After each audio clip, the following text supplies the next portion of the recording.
يا مساء الخير والحب والسعادة على كل حد بيتابعني على السوشيال ميديا.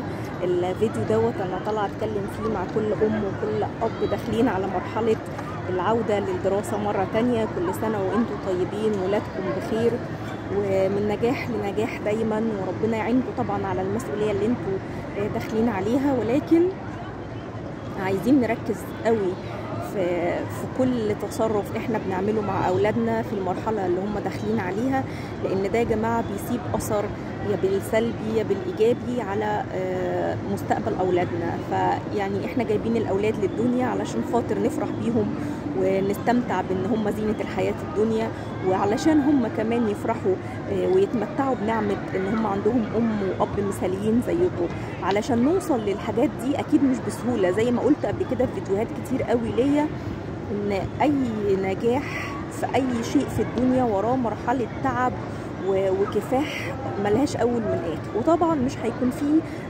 اهم ولا اغلى من اولادكم ان انتوا تقدروا ان انتوا تضحوا وتتعبوا علشان خاطر هم يوصلوا لمستوى كويس في التعليم. احنا عارفين مبدئيا ان احنا مسؤوليه التعليم دي مسؤوليه كبيره، ده امر مفروغ منه، والله يكون في عون كل ام وكل اب بجد على المسؤوليه دي. ولكن في بعض الاسس اللي لو كلنا مشينا عليها الدنيا والمسؤوليه هتبقى اهدى شويه. اول حاجه ان احنا قبل ما الطفل يدخل على مرحله الدراسه في حاجه مهمه جدا وبسيطه جدا بس ليها اثر كبير قوي مع الطفل ومع الام ومع الاب لو اتعملت بشكل سليم وبشكل صح، وهي ان احنا نقعد مع اولادنا ونأهلهم نفسيا للتغيير اللي هيحصل في حياتهم ان هم داخلين الدراسه. على فكره ده مش بس لو هم اول سنه، ده لو هم اول سنه في دراسه ده امر مفروغ منه ولازم يكون بشكل معين، عايز حلقه لوحده. ولكن سواء كانت اول سنه ليه او كانت كل سنه داخل لمرحله جديده في دراسته، محتاج ان الام والاب يقعدوا معاه يفهموه هو داخل على ايه، يفهموه ان في مسؤوليه ويأهلوه نفسيا للمسؤوليه اللي داخل عليها.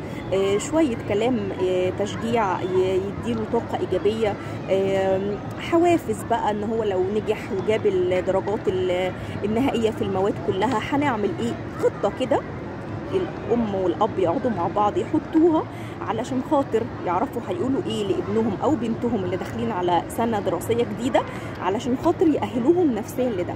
يأهلوهم نفسيا ان في روتين يوم وروتين حياه هيتلخبط تماما، من سهر لنوم في مواعيد وصحيان في مواعيد، لمسكة موبايل طول اليوم براحتنا لان الموبايل هيكون بمواعيد، لان احنا طول اليوم عادي نايمين قدام التي في وعلى الموبايل ومع اصحابنا، لان احنا هيبقى في دروس وفي مذاكره وفي امتحانات وفي شده اعصاب. محتاجين نأهل نفسيا ولادنا للتغيير ده، والا مش هيكون لطيف خالص لو احنا عدينا مرحله التأهيل. فدي اول حاجه مهمه. تاني حاجه مهمه ان احنا ان شاء الله باذن الله ننظم اليوم، ما يبقاش اليوم كده ما فيهوش اي نظام. في نظام مواعيد معينه هننام فيها، مواعيد معينه هنصحى فيها، في بقى مواعيد انت دي بتاعت دروسك، في مواعيد تانية بتاعت مذاكره، في مواعيد معينه بتاعت بريك. ما يبقاش اليوم مش منظم. تنظيم اليوم ده مهم جدا ليكي كأم ومهم جدا ليه هو كطفل. ده بيخلي مخه يكون مستوعب المهام اليوميه بتاعته اكتر بكتير من ان انت ما تنظميش اليوم وتسيبه له كده. هو هيبقى عارف هو بيعمل ايه فهيأديه بشكل افضل بكتير. الحاجه الثالثه والمهمه الاكل اللي هياكله.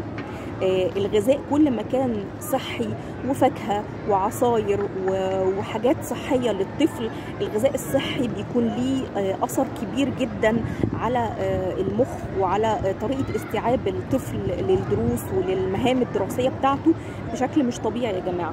وعلى فكره كتر الاكل مش هو الصحي، يعني مش كل ولازم تخلص اكلك ولازم تخلص سندوتشاتك. لو هو شبع سيبيه، لان لو اكلتيه فوق طاقته المخ مش هيبقى فيه مساحه للتركيز في الدراسه زي ما لو هو اخد الكميه الكافيه اللي تخليه يقدر يكون صحته كويسه، وفي نفس الوقت في عنده مجال لاستيعاب الدروس، في عنده مجال يتنفس ويقدر ينام كويس علشان الاكل ما يتقلش على معدته فهيخلي فيه مشكله في طريقه فهمه للدروس وحفظه كمان ليها.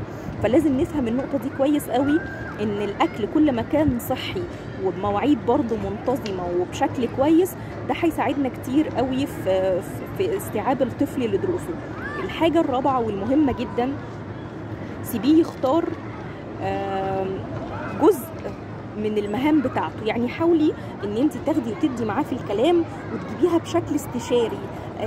طب تعالى يا حبيبي او تعالي يا حبيبتي، احنا دلوقتي هنحط جدول لنظامنا.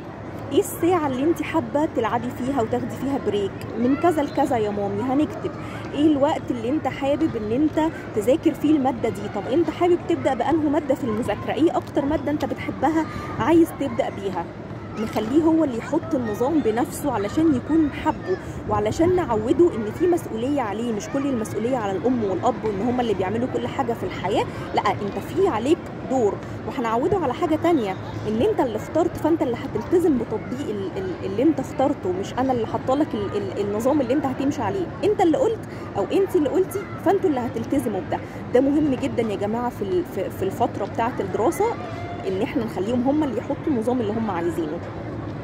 حاجة تانية مهمة، لو انتي او الاب بتذاكروا لاولادكم، العصاية والشبشب والحاجات اللي انا طبعا عذرة كل ام وكل اب ان ساعات الطفل بيعصب وبيوصل لان هو بيخلي الام او الاب يخرجوا عن شعورهم ويضربوا. للاسف الشديد ده يعني مش لطيف خالص. لان عايزه اقول لكم على حاجه، احنا حاجات بسيطه جدا جدا جدا جدا ممكن من غير ما نقصد تسيب عقده نفسيه للطفل يعني الى ما لا نهايه. كام حد فينا وهو كبير كده كاره ماده معينه علشان كان بيتضرب بسببها وكان بيتهان بسببها، وبقى خلاص لحد دلوقتي تجيبي له سيره الماده دي يقول لك انا مش بحبها.